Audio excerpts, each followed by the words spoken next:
The Bulls are next. Man, shout out them for making the trade.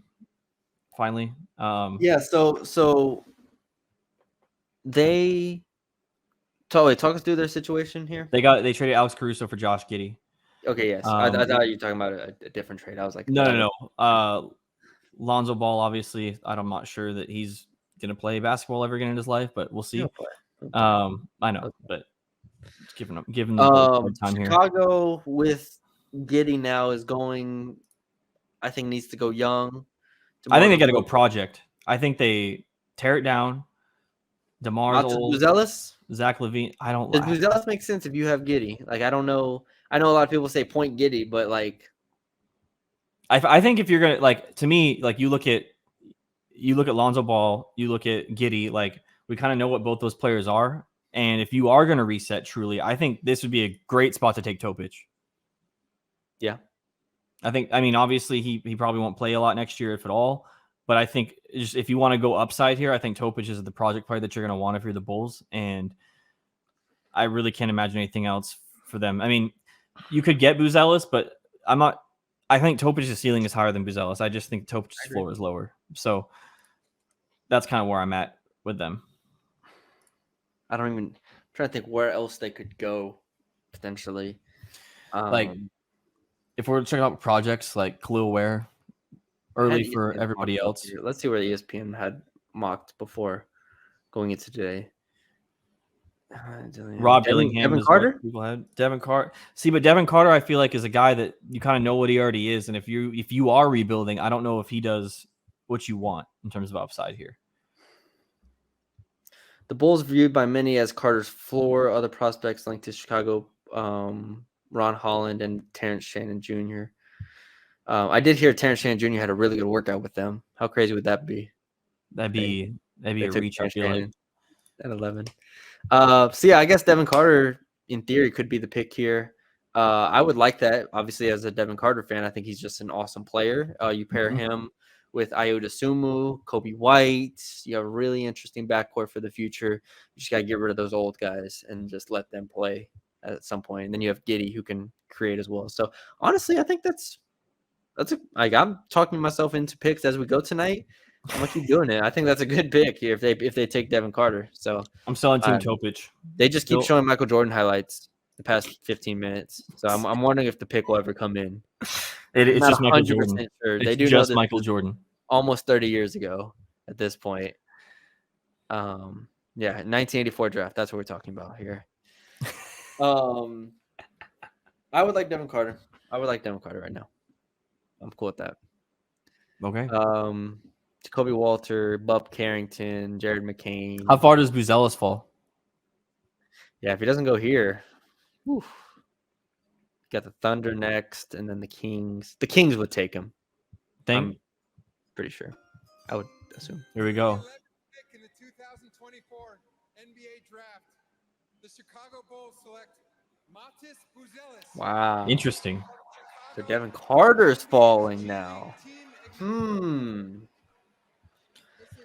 All right, Matas Buzelis. Good for him. Matas Buzelis.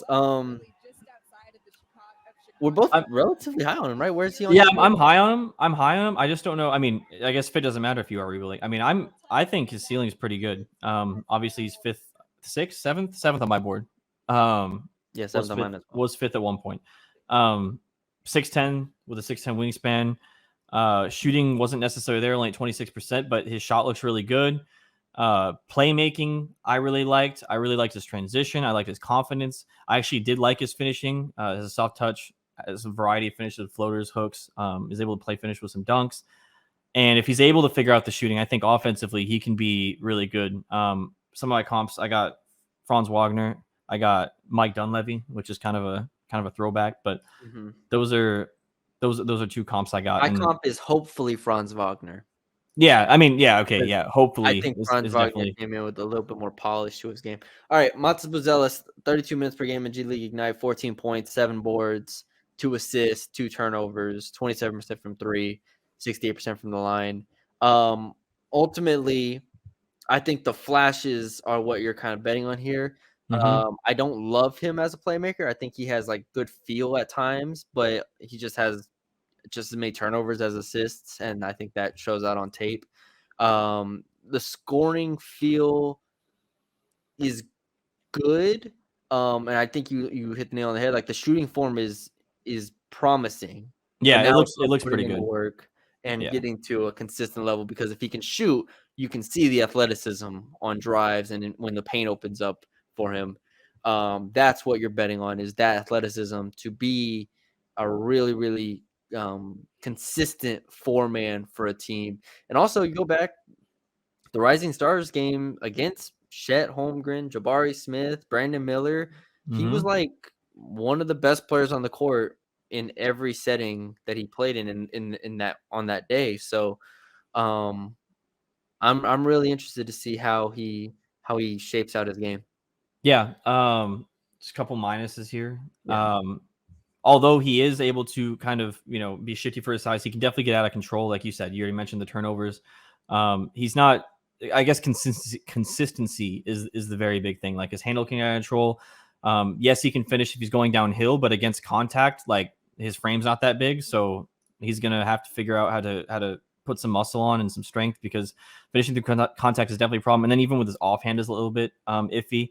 Yeah. And then defensively, like good team defender, but is he able to maybe guard those quicker players? Is he able to get through screens? That was a problem for me when I was watching him, is that he wasn't really getting through screens as easily as you'd like. And that kind of puts into question where he'll play, because obviously I think he has to play the 3 because he's not strong enough to play the 4, despite his height. So he's kind of almost like a tweener, and you really need him to offensively round out, I think, in order for him to be a hit here.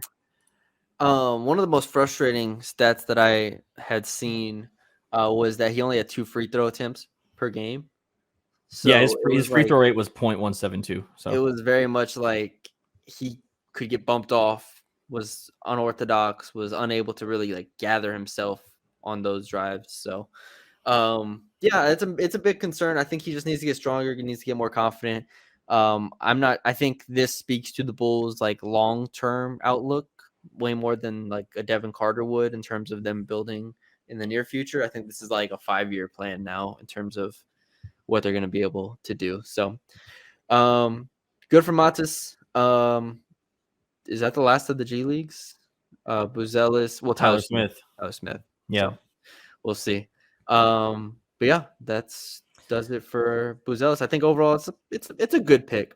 Yeah. It's a guy we thought could have gone 5 for what it's worth, and we That's have him true. 7th on our board. So it has to be a good pick at that point.